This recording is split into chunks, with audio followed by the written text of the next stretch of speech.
Jadi ya, waktu itu ada uang penjualan, mobil saya dijual, dapat uang 1 jutaan kalau nggak salah. 80 apa 100 ya. Saya bilang ke istri, nanti dipakai untuk ini ya, ini. Nggak sampai sebulan kok lenyap.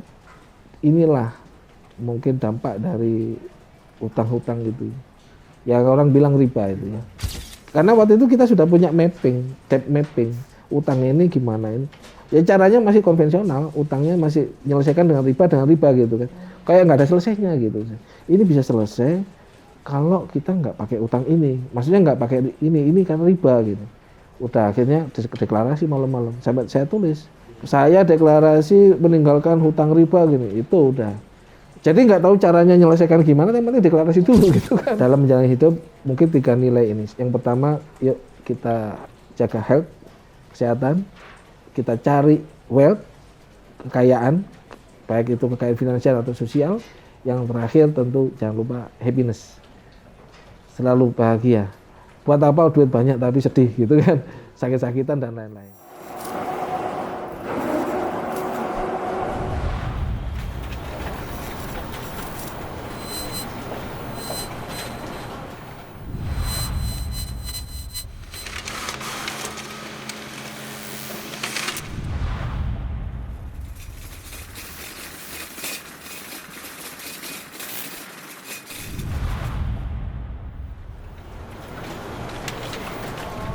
أكبر الله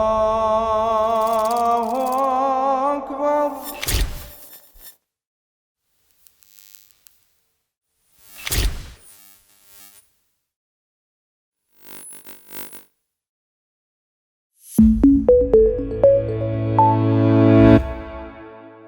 Assalamualaikum warahmatullahi wabarakatuh. Perkenalkan, kalau di Edupreneur saya dipanggil Otaka Arya, itu nama pena mas. Ya, jadi saya nulis ada 4 buku. Waktu itu masih eranya cetak ya. Jadi alhamdulillah sudah sempat juga bestseller dari Pustaka Al Kautsar. Terus kemudian ada yang dicetak Gramedia itu yang terakhir. Di developer saya biasa dipanggil sebagai Pak Arya, panggilan biasa. Tapi di sekarang posisi sosiopreneur di kemasyarakatan, nama asli saya Arif Arya. Jadi seling nama saya yang Pak Arif yang lebih populer. Assalamualaikum warahmatullahi wabarakatuh. Selamat siang, Bapak Ibu, adik-adik sekalian, rekan-rekan kami. Saya orang Surabaya. Saya pindah ke Jember ini kan latar belakangnya sebenarnya karena bangkrut. Berawal dari kami dari keluarga pendidikan, saya dan istri kuliah pendidikan karena orang tua kami sama-sama guru.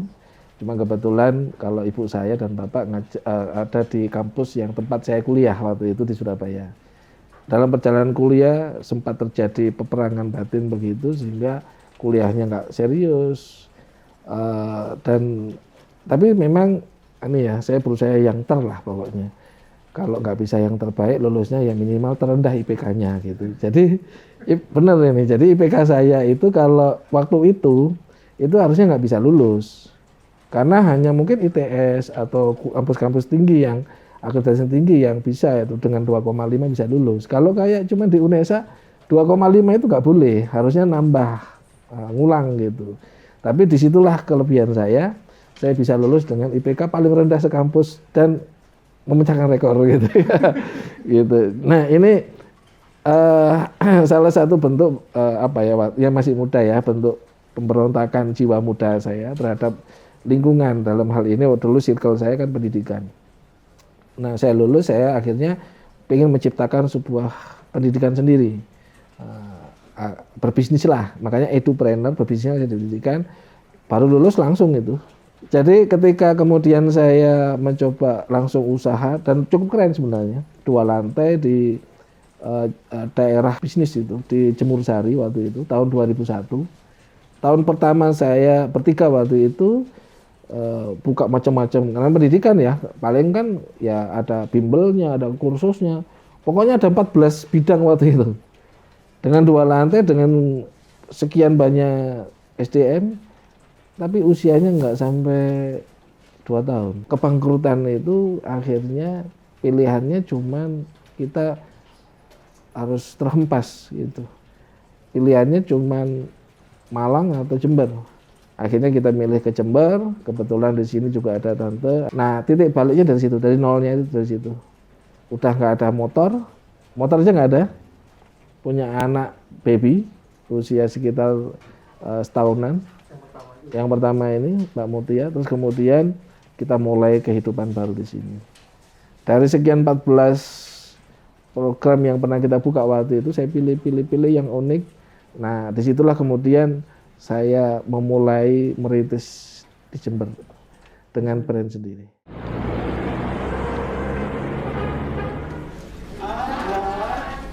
Meskipun cukup modal saat itu, dan sebenarnya modalnya juga bukan modal hutang ya, karena memang kan 3 orang ya, 3 orang, salah satunya ini yang dari Bandung ini sebenarnya dapat permodalan dari keluarga. Sebenarnya sudah harusnya running well. Kalau sekarang saya pegang itu running well. Nilai asetnya saja saat itu sekitar 20 tahun yang lalu ya. Itu sekitar 800 juta. Memang sekali lagi kalau saya pelajari dari sekian-sekian itu ya tentu saja leadership ya, tim ya, dari kitanya. Dari 3 orang inilah. Ya termasuk saya begitu ya. Masih belajar. Terus kemudian memang ada hal berikutnya, perbedaan mindset antara 3 orang ini, mindsetnya berbeda-beda. Sampai akhirnya namanya bangkrut itu kan sudah cash flow-nya kolaps ya, nggak bisa bayar. Kita di demo guru-guru ya, karyawan nggak bisa bayar gitu-gitu.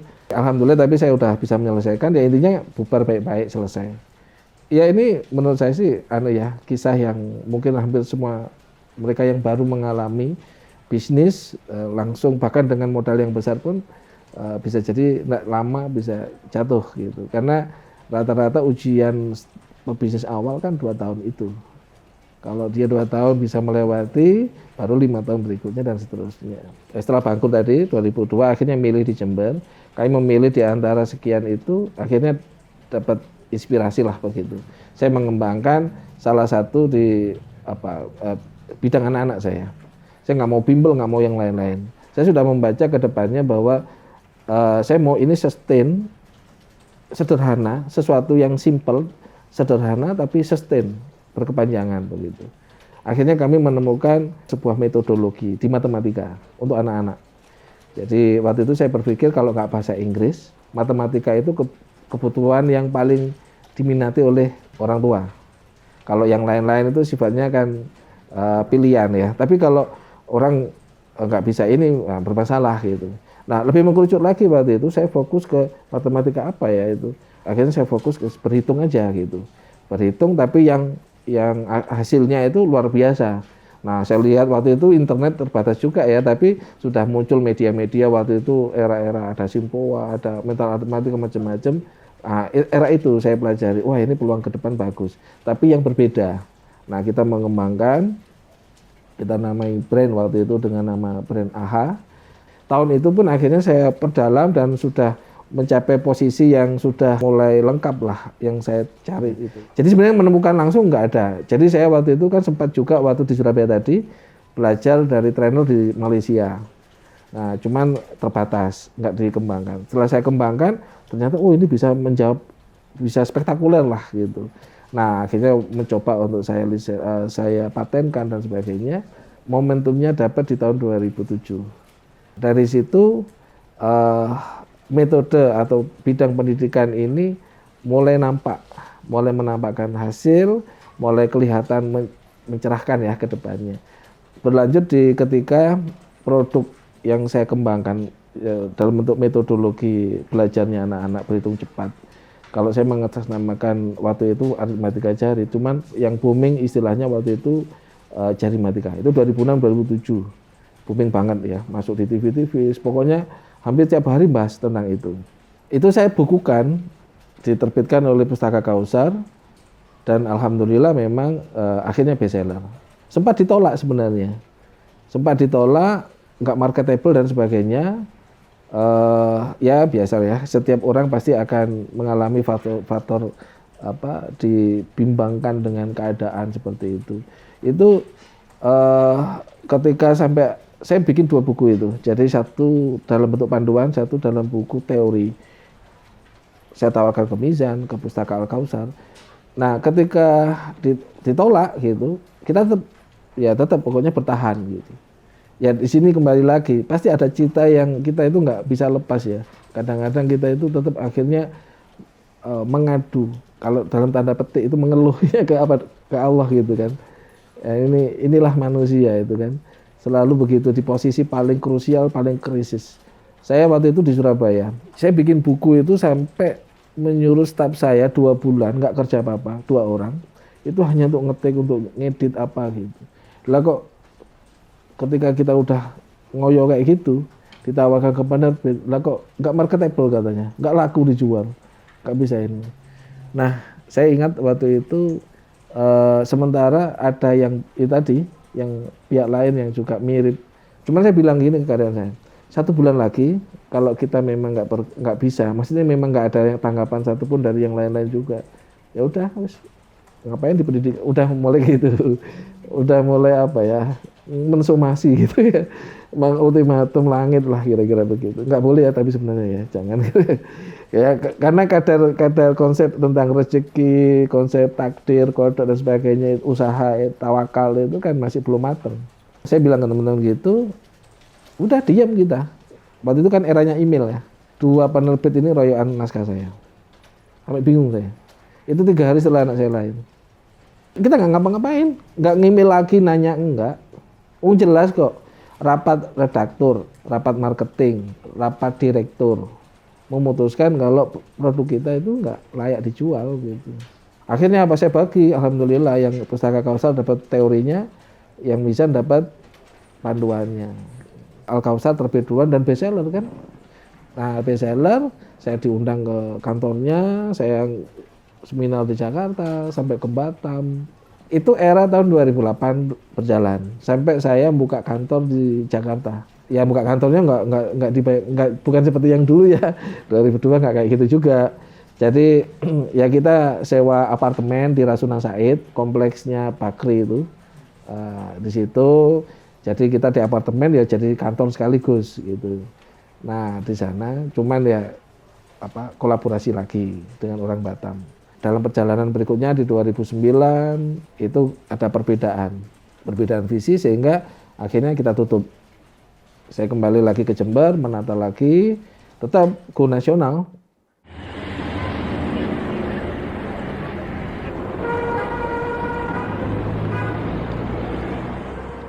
Saya yakin ya, orang yang sedang meng-create sesuatu, entah itu seniman, musician atau lain-lain, dalam hidupnya pasti banyak tantangan. Perbedaan mindset seorang pengusaha yang visioner, memandang sesuatu yang seen unseen, yang nggak kelihatan gitu, itu kan berbeda dengan ibu rumah tangga. Perbedaan ini hampir 5 tahun kami mencoba, dan ini situasi yang berat. Ngeri ya kalau diceritakan, utang sana, utang sini. Bukan untuk pribadi, tapi ya untuk keluarga, untuk macam-macam ini. Mungkin bagi teman-teman kita yang sekarang di posisi itu, sekarang ada pinjol, lebih ngeri lagi ya. Utang saat itu mungkin koperasi, utang-utang ke teman apa gitu-gitu. Ada juga ke rentenir gitu-gitu ya. Itu kan kehidupan yang nggak tenang gitu. Pada saat kita istilahnya gagal bayar ya, atau nggak sesuai janjinya, sampai dimaki-maki orang, didatengin gitu.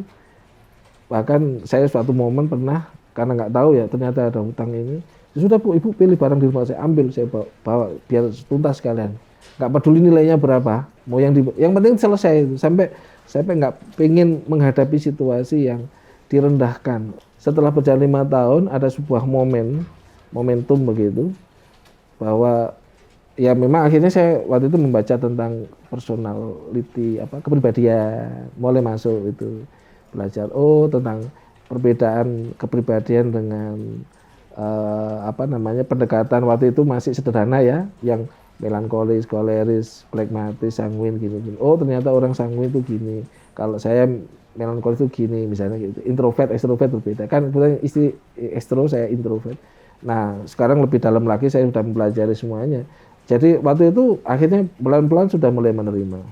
Nah sampai akhirnya 5 tahun berjalan menerima, terus pas ya ini di sini ketemunya. Momentum apa yang saya create produk itu tadi booming di Indonesia. Booming, istri sudah mulai saya menerima takdir lah, sudah mulai apa ya, ya wis nggak mempertanyakan lagi tentang perbedaan-perbedaan itu. Dan seiring waktu sudah mulai nambah income-nya. Kami sudah sering ke Surabaya, sudah mulai seminar, mulai apa. Nah di fase yang 7 tahun pertama sampai 2007-2008, alhamdulillah fokus untuk membangun keluarga ini, menstabilkan keluarga ini sudah alhamdulillah Allah berikan ini apa istilah tuntas gitu. Menjalani hidup ini dengan bisnis itu hampir sama. Bisnis bagus harusnya rumah tangga bagus gitu. Tapi puncak rumah tangga ini justru yang terancam. Jadi dari sekian kejadian-kejadian tadi itu puncaknya di 2013 kalau nggak salah. Jadi ya, waktu itu ada uang penjualan, mobil saya dijual, dapat uang 100 jutaan kalau nggak salah. 80 apa 100 ya. Saya bilang ke istri, nanti dipakai untuk ini ya, ini. Nggak sampai sebulan kok lenyap. Inilah mungkin dampak dari utang-utang gitu. Ya orang bilang riba itu ya. Sampai akhirnya ketika tadi itu uang habis, saya nggak bisa ngomong, ini gimana ya? Saya ini dalam perjalanan di siklus kedua itu sebenarnya sudah ada tetangga di sini di perumahan saya itu yang juga tokoh masjid dan itu dekat sama saya secara pribadi, mendoakan apa sering banget. Nah, akhirnya saya curhatnya ke beliau. Terus beliau bilang, Mas, ada kiai di Banyuwangi, mirip kasusnya. Coba saya pikirkan dulu, jangan melangkah ke sana. Tapi dia dapat masukan dari tokoh gitu, dari yang lebih sepuh, kiai sepuh. Ini biaya hidayah. Sampai akhirnya itu 2014-15 momentum itu dapat saya. Momentum dapat, memang era nasional saat itu banyak orang hijrah kan. Karena waktu itu kita sudah punya mapping, debt mapping. Utang ini gimana ini. Ya caranya masih konvensional, utangnya masih menyelesaikan dengan riba gitu kan. Kayak nggak ada selesainya gitu. Ini bisa selesai kalau kita nggak pakai utang ini. Maksudnya nggak pakai ini kan riba gitu. Udah akhirnya deklarasi malam-malam. Sampai saya tulis, saya deklarasi meninggalkan hutang riba gini. Itu udah. Jadi nggak tahu caranya menyelesaikan gimana, yang penting deklarasi dulu gitu kan. Breeding ya. Iya, jadi memang itu bulan apa ya? Ya Agustusan lah kira-kira. Dari situ baru jalan mulai terbuka. Akhirnya ketemu circle yang sama dengan pikiran kita gitu. Akhirnya ketemu teman-teman IPF, ketemu masyarakat tanpa riba dan sebagainya. Akhirnya ilmu bertambah, kehidupan berubah. Saya ini kan sebenarnya sudah suka ya, kecenderungan ke agama ya. Meskipun nggak syariah murni gitu, tapi sudah ke sana. Jadi pernah, masih era-era siklus kedua itu, saya pernah nawari itu. Nggak tahu, saya lupa tahunnya ya. Saya tawari, kamu mau nggak pakai cadar gitu, tak bayar 5 juta gitu. Saya gitu, nggak mau. Circle-nya kan orang-orang gitu ya, nggak mau. Nah begitu, begitu hijrah, ya memang nggak pakai cadar sih, tapi berukut sudah total. Dan tanpa dibayar gitu. Jadi biaya hidayah yang tahun 2013 di 2015 itu saya dapat. Jadi sekali lagi bahwa hidayah itu mahal. Jadi ketika saya bilang Ustadz saya ini menceritakan kisah kiai yang di Banyuwangi tadi dan mirip kasusnya dengan saya. Tapi bahwa ketika hidayah itu ternyata harus ada yang kita korbankan. Kalau saya waktu itu saya pikir anggap aja uang seingat saya 80 juta ya, maaf bukan 100 karena harganya 100 tapi dibayar bertahap 2 kali, 80 terus 20 juta. Nah, itu uang segitu 80 juta beli hidayah itu bagi saya worth it. Karena apa? Jujur ya, dari latar belakang saya sejak SMP, SMA, kuliah, itu saya sudah mengenal agama itu, sudah deket banget agama itu dengan saya. Ngaji tiap hari saya. Rumah saya di Surabaya itu tiap hari saya. Cuman memang sekali lagi bahwa terkait kenapa kok masih ngambil hutang riba dan sebagainya, ya aplikasi agama masih umum-umum gitu loh, nggak kuat banget. Kalau boleh saya gambarkan atau saya ceritakan bagaimana istri saya, memang tolak belakang antara kaum abangan dengan kaum santri. Memang dari keluarga yang abangan betul, tidak pernah dididik agama, nggak ngerti secara detail dan sebagainya. Ini yang saya maksud tadi biaya atau kos untuk biaya hidayah tadi, kos hidayah itu ya hidayah semuanya. Hidayah bahwa istri saya bisa satu frekuensi dengan saya untuk supaya saya bisa membangun rumah tangga ini, membangun kehidupan ini dengan baik, tentunya dengan bisnis yang baik juga. Ini modal besar gitu, sesuatu yang sangat besar banget. Di hijrah 2015 setelah kita deklarasi, ilmu bertambah, luar biasa, kehidupannya juga beda banget. Jadi saya benar-benar hijrah itu menzirokan hutang ya. Utang, jadi menzero, nggak ada bank sama sekali. Kami menikmati nggak ada telepon.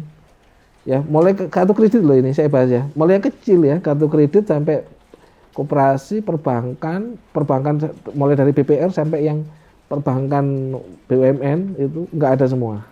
Nah itu nggak ada hidup yang namanya hidup tenang itu benar-benar itulah.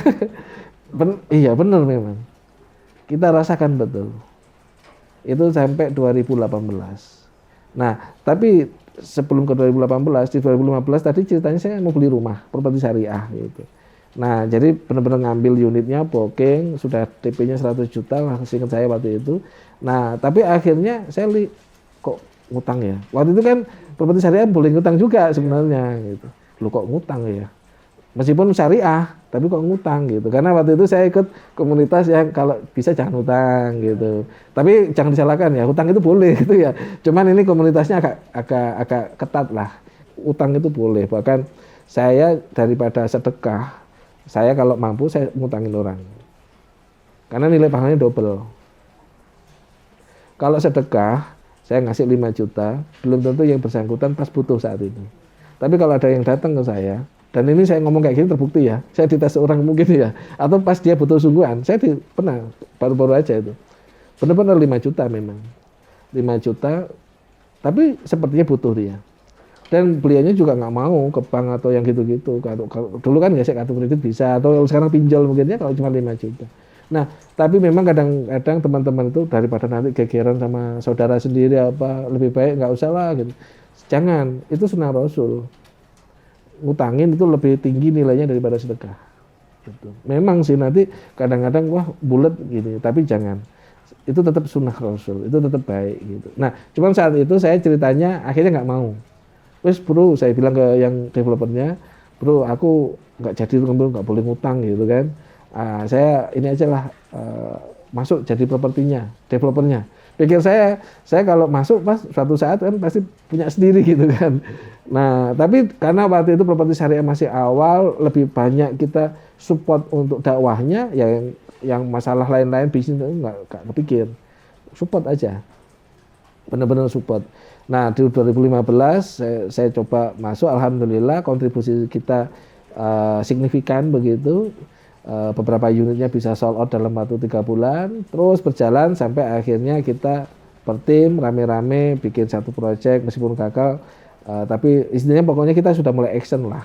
Sampai benar-benar di 2019, nah ini ada sesuatu yang mungkin disinilah kadang seorang pebisnis itu kan juga leader ya. Dan bisnis itu apa kata leadernya? Ibarat pesawat apa kata pilotnya? Ibarat truk apa kata drivernya? Di 2019 pivot ke properti syariah. 2019 awal teman-teman protes yang pendidikan. Ya ada yang mengultimatum malah. Mempengaruhi circle saya di pendidikan juga. Ya istilahnya ngapain sih anak-anak? Ini aja bisa gede kok dikembangkan gitu. Kenapa kok yang ini enggak jelas dan sebagainya. Tapi disitulah visi kita diuji, kemampuan membaca ke depannya kita ini. Saya tetap, meskipun sekali lagi bahwa itu situasi nggak nyaman karena orang-orang circle dekat kita yang selama ini selalu bersama itu tidak sepemikiran. Ya. Nah akhirnya saya mencoba tetap diam dan bertahan. Dan itu bukan berarti terus langsung dapat ini ya, langsung dapat jawaban gitu. Ini bertahan ini berbulan-bulan itu saya di 2019, hampir 8 bulan kalau nggak salah. Ya kembali lagi tadi. Selalu di fase-fase krusial di setiap siklusnya itu selalu ada ya Allah kalau ini selalu ada gitunya, apa ya, ultimatumnya lah gitu. Ini saya nyerah, udah saya kembalikan, saya sudah nggak kuat. Jadi ketika saya sudah nggak kuat di properti syariah, bayangkan per 7 saja kita gagal 1 tahun mengelola proyek Casablanca perumahan yang di Kebonsari itu. Jadi 2018 kami ber-7 hanya laku satu pun orang yang beli juga cancel. Ini malah saya handle sendirian. Teman-teman sudah proyeknya masing-masing. Kok saya masuk ke sini yang berat banget gitu. Kita keluar nggak bisa, masuk terus habis tenaga gitu, habis pikiran, habis waktu, nggak ada hasil 8 bulan. Habis pikiran saya. Ilmu marketing saya yang selama ini saya kembangkan di pendidikan, habis di situ dimakan kayak nuang air ke laut gitu, udah nggak percuma, nggak kelihatan itu. Sesuatu yang kayak nggak kepikir gitu, nggak bisa dimasukin gitu. Akhirnya udah wes pasrah saya serahkan sama Allah, udah sebatas ini kemampuan saya. Ya memang tetap ada ikhtiar ya. Saya ada pameran, ada ini, termasuk ada talkshow di radio. Cuma waktu di talkshow ini ada miracle memang. Saya pas talkshow sama tim saya, ada orang ke proyek saya, karena semua admin tim saya ikut semua. Yang di sana cuma yang bagian bersih-bersih, nggak punya HP.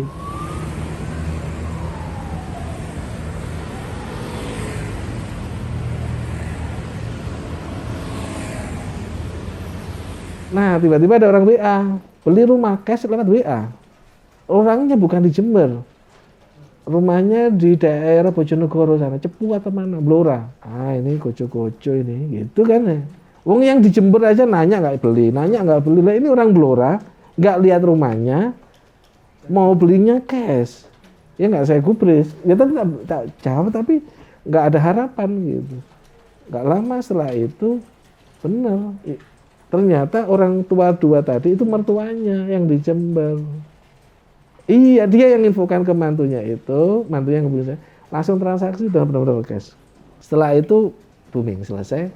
Proyek yang saat itu sudah masuk pandemi awal itu 2020 ya.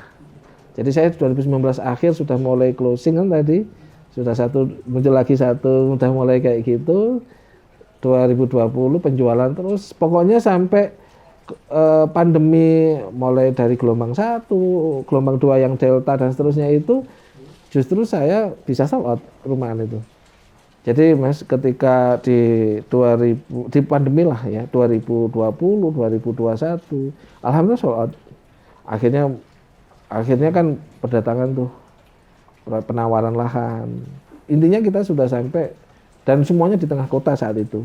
4 proyek di SMA 5, terus kemudian di Semeru, di perumahan Semeru naik lagi itu ada lahan juga di sana. Nah, terus di sebelah Casablanca yang tahap 1 sebelahnya itu juga ditawarkan. Beliau datang lahan ke kami. Akhirnya kita kembangkan.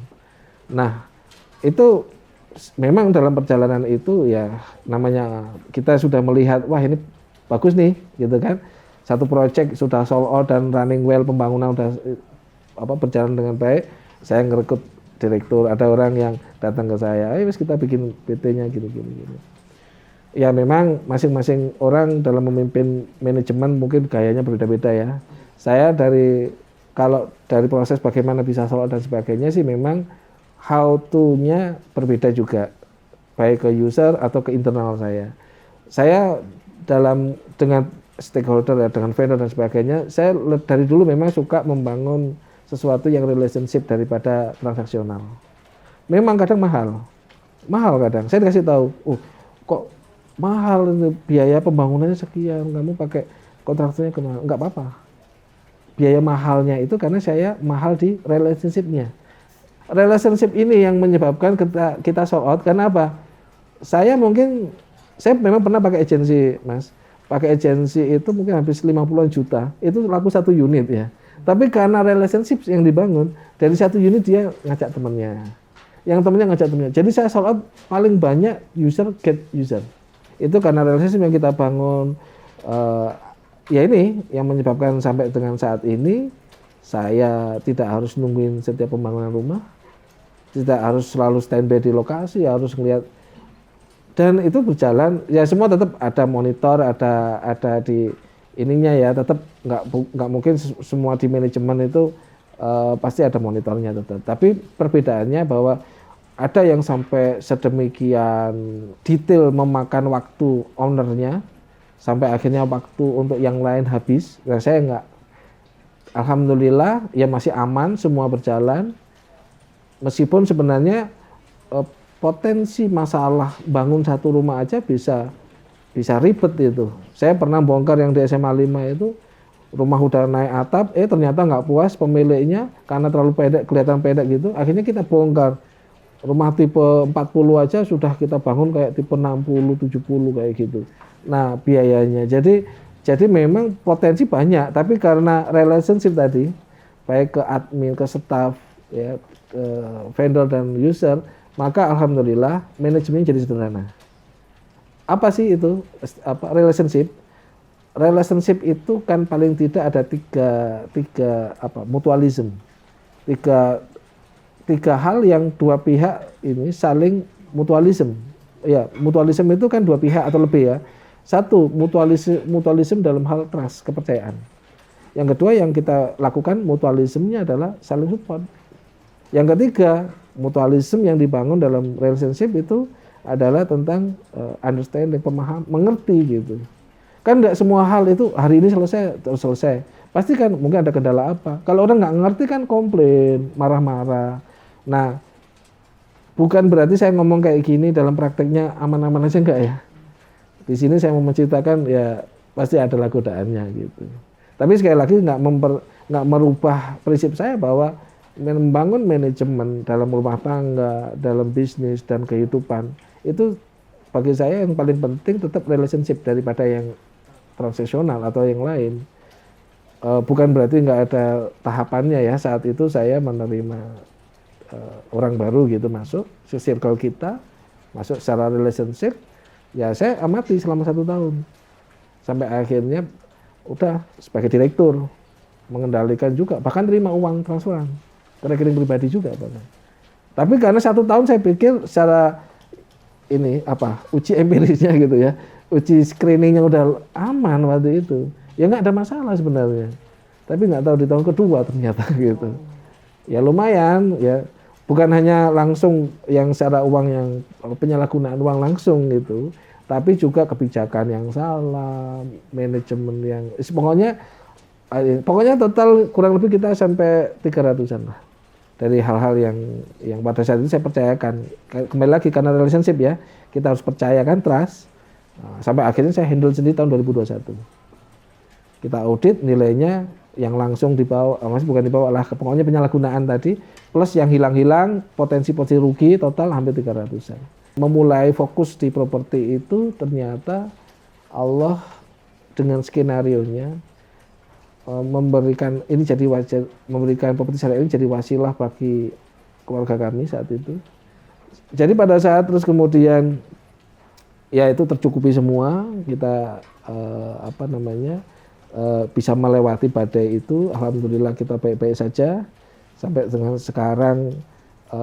Saya menikmati di fase saat ini, yaitu orang itu kan ada mungkin dilihat dari sukses katanya gitu ya, karena kekayaan, aset dan lain-lain.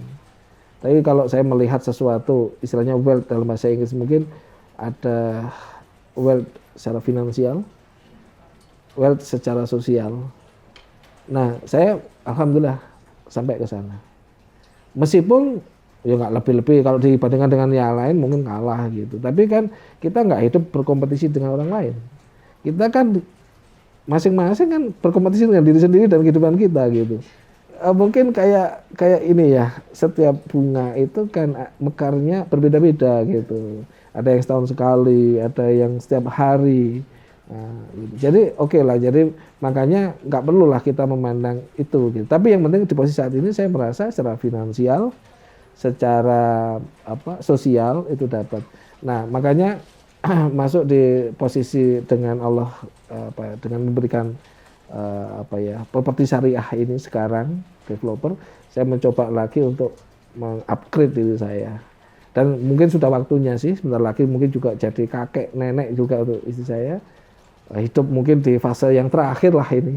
Masuk di fase terakhir ini kan lebih ke bukan lagi kalau dulu mungkin di awal tentang kami dan rumah tangga, terus bagaimana membangun men-scale up-nya, termasuk tim kami pada saat itu, termasuk di properti syariah, dan sudah melewati fase itu. Sekarang mulai balik, bagaimana lebih banyak kita untuk sosial keumatan. Dan kalau ya namanya juga ikhtiar gitu. Dulu dari awal juga dari ide dasarnya, dari kegalauan, dari krisis pikiran. Dulu mungkin masih bagaimana nanti pendidikan anak saya gitu kan, waktu masih kecil. Setelah itu bagaimana nanti kehidupan kami gitu. Setelah anak-anak tumbuh besar sekarang mau kuliah mau berumah tangga. Kalau udah sekarang, ya udah mereka punya kehidupan masing-masing. Biarlah mereka menjemput takdirnya masing-masing. Saya dan istri menjemput takdir supaya kita kan harapannya sama toh. Kan pasti kita mati semua kan. Target terakhir saya ya cuman husnul khotimah. Jangan sampai kita meninggal lagi sibuk ngitung duit, kan nggak enak itu.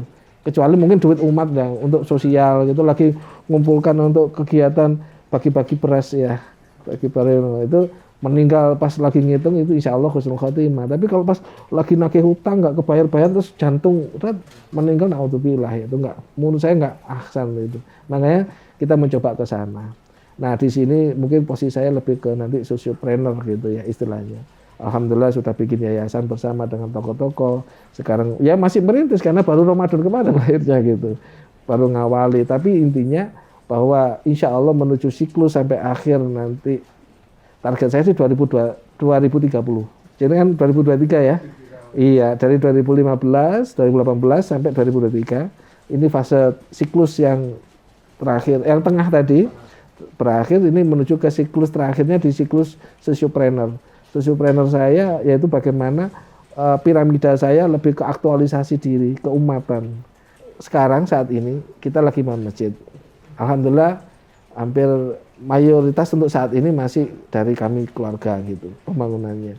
Tapi kan nggak mungkin seterusnya. Apalagi nanti untuk kegiatan kerumah tanggaan masjid, kegiatan bulanan bayar pengurusnya dan lain-lain itu marbotnya atau yang untuk azan dan sebagainya. Sehingga kemudian mulai sudah muncul, kita wakaf, kita punya bekas kantor dulu, kita wakafkan untuk jadi kafe. Wakaf ini wakaf produktifnya masjid. Jadi nanti pengelola kafenya tetap istilahnya gini, mereka bagi hasil dengan masjid gitu. Nah, sehingga masjid punya penghasilan sendiri. Kalau hanya mengandalkan sedekah, ya nggak bisa nggak bisa kuat gitu. Itu salah satunya. Ini contoh. Termasuk kami di yayasan yang kegiatan kami pun nanti rencana kita ada bikin pondok digital untuk anak-anak muda supaya ahli-ahli IT. Nanti kan ada digital itu kan ada marketing digital, ada coding ya gitu-gitu. Terus ada kayak gini nih video editing ya, multimedia, gitu-gitu. Kita sedang memimpikan supaya pondok untuk anak-anak muda itu tidak berbayar ya, tapi benar-benar nanti hasilnya tahfidz Quran tapi juga ahli digital gitu. Nah itu pun akhirnya kita bikin PT yang mana punya usaha juga untuk membiayai ini. Jadi nggak murni donasi. Bukan sekedar kayak konvensional itu yayasan ngumpulkan dana gitu. Cita-cita yang terbesar saya gitu gini. Saya pengen bikin sekolahan yang mungkin kalau di Jember belum pernah ada. Bahkan di Jawa Timur belum pernah ada. Jadi sekolah ini konsep sekolah yang benar-benar modern lah. Yang bisa dibilang memanusiakan anak-anak semanusia-manusianya gitu. Ya tentu pasti ada nilai-nilai keagamaan pasti gitu. Dari sisi bangunannya saja sudah saya konsepkan. Jadi kita bikin sekolah sekelas kayak TK gitu, anak-anak usia dini sampai TK gitu. Yang bangunannya itu sudah unik. Anak-anak itu bisa lari ke sana kemari. Konsepnya nggak kayak sekolahan yang sekolah itu kan kelas-kelas gitu ya. Ini konsepnya terbuka. Kalau perlu di situ ada pohonnya jadi bangunannya itu kayak donat gitu. Jadi anak bisa lari bebas kayak stadion. Terus sekolah ini lebih mengedepankan akhlak daripada. Jadi kalau anak belajar baca itu nanti lah itu. Yang paling penting disiplinnya, belajar tanggung jawab, belajar jujur, nilai-nilai kayak gitu, plus nilai-nilai agama tentunya, pelajaran agama. tentu nilainya pasti miliaran asetnya, nggak tahu duitnya dari mana, tapi kan Allah Maha Kaya gitu kan. Saya sampaikan hari ini tahun 2023 ini, siapa tahu nanti kalau saya dimasukkan lagi sebagai bagian dari lebihberkah.com di tahun 2030, mudah-mudahan channelnya panjang umur ya. Di akhir pertemuan kita, saudara-saudaraku semuanya, bahwa bagi kita yang sama-sama pebisnis, membesarkan bisnis itu memang sudah sebuah keniscayaan. Tapi saya ingin menyampaikan bahwa ada yang lebih penting dari itu. Bahwa bisnis itu hanya media, sarana, wasilah kita untuk membangun rumah tangga, membangun kehidupan, dan yang terakhir membangun peradaban. Saya memiliki sesuatu yang mungkin bisa jenengan pakai juga semuanya, bahwa hidup ini kan harus harmonis gitu. Maka dalam menjalani hidup mungkin 3 nilai ini. Yang pertama, yuk kita jaga health, kesehatan, kita cari wealth, kekayaan, baik itu kekayaan finansial atau sosial. Yang terakhir tentu jangan lupa happiness, selalu bahagia. Buat apa duit banyak tapi sedih gitu kan, sakit-sakitan dan lain-lain.